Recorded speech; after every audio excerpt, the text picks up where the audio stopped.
warahmatullahi wabarakatuh. Kami dari kelompok 8 akan menjelaskan tentang metode penentuan awal bulan Hijriah dalam perspektif Torekot Naksabandiyah di Kota Padang. Metode hisab ru'yah yang digunakan oleh Torekot Naksabandiyah dalam penentuan awal bulan Hijriah di Kota Padang terdapat 3 metode.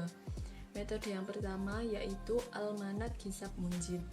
Metode yang kedua yakni hitungan 5 dan metode yang ketiga yakni metode melihat bulan.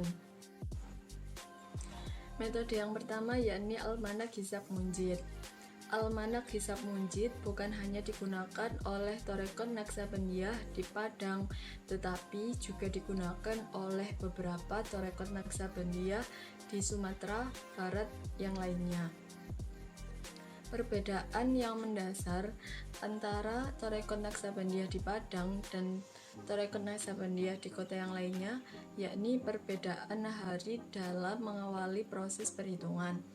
Kalau Torekot Naksabandiyah di Padang dimulai pada hari Kamis dalam menghitungnya, sedangkan Torekot Naksabandiyah yang lainnya memulai perhitungan itu di hari Ahad.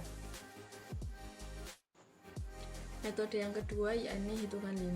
Metode hitungan 5 berpedoman kepada ketetapan awal bulan sebelumnya.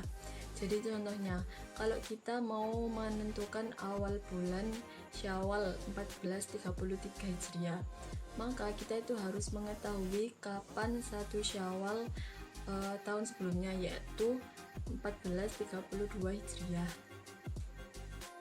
Nah, selanjutnya jika kita sudah mengetahui awal bulan Syawal pada tahun sebelumnya yaitu 1432 Hijriah, misalnya bertepatan pada hari Ahad, itu artinya 1 Syawal 1433 Hijriah yang artinya tahun sekarang yang kita hitung itu berarti hari Kamis, dengan menggunakan metode hitungan 5 itu tadi, dengan cara sebelumnya kan hari Ahad, berarti kita menghitung 5 hari: Ahad, Senin, Selasa, Rabu, Kamis.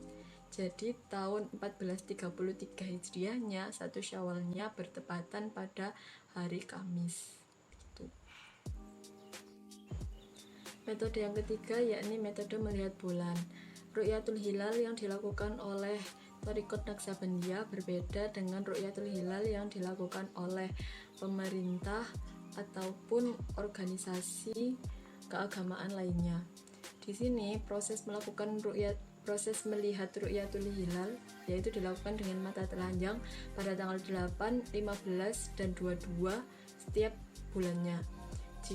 Jika setelah dilihat umur bulan dan bentuk bulan tidak sesuai, maka mereka memundurkan harinya sesuai dengan bentuk bulan tersebut.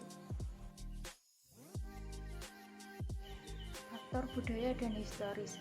Secara historis, warga Minangkabau pada umumnya dan Kota Padang pada khususnya adalah orang yang sangat menjunjung tinggi nilai agama sebagai pedoman dalam hidupnya.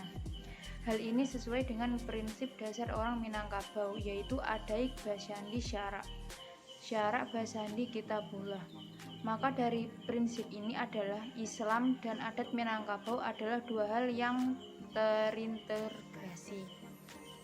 Keberadaan surau di Minangkabau mempunyai peranan yang penting dalam bidang pendidikan dan pembinaan keagamaan.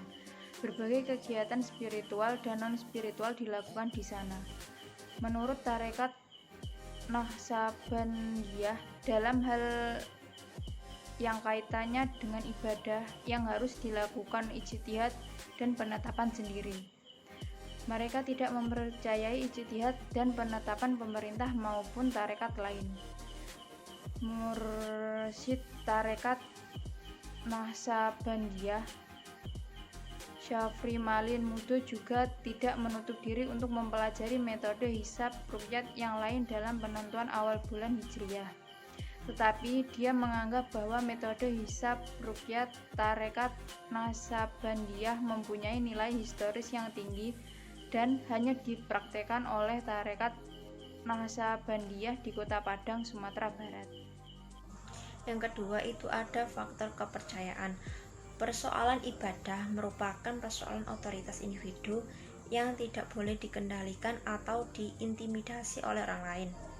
Sekalipun pemerintah sebagai otoritas yang berdaulat dan yang sah, ajaran yang berkembang serta pemikiran yang telah tertanam pada mereka itu menilai bahwasanya ulil amri dalam hal pemerintah sebagai pemegang kendali yang dipegang oleh orang-orang yang kurang dalam memahami dan menentukan persoalan agama.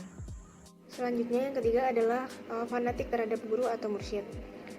Fanatik ini berawal dari sebuah ketaatan, tetapi seiring berjalannya waktu, ketaatan yang berlandaskan tauhid berubah menjadi kefanatikan. Begitu juga dengan penetapan awal bulan Hijriah, terutama penetapan awal bulan Ramadan, Syawal, dan Dzulhijjah. Pengikut tarekat Naksabandiyah selalu mengikuti keputusan mursyid dan menafikan ketetapan awal bulan Hijriah yang dikeluarkan oleh pemerintah. Para pengikut tarekat Naksabandiyah ini bahkan tidak mengetahui cara penggunaan almanak hijab munjid. Hal ini sebagai penentu awal bulan Hijriah. Mereka hanya menjalankan ketetapan tersebut tanpa mempertanyakan bahkan mempelajarinya, karena mereka beranggapan bahwa hal tersebut adalah ketetapan mursyid.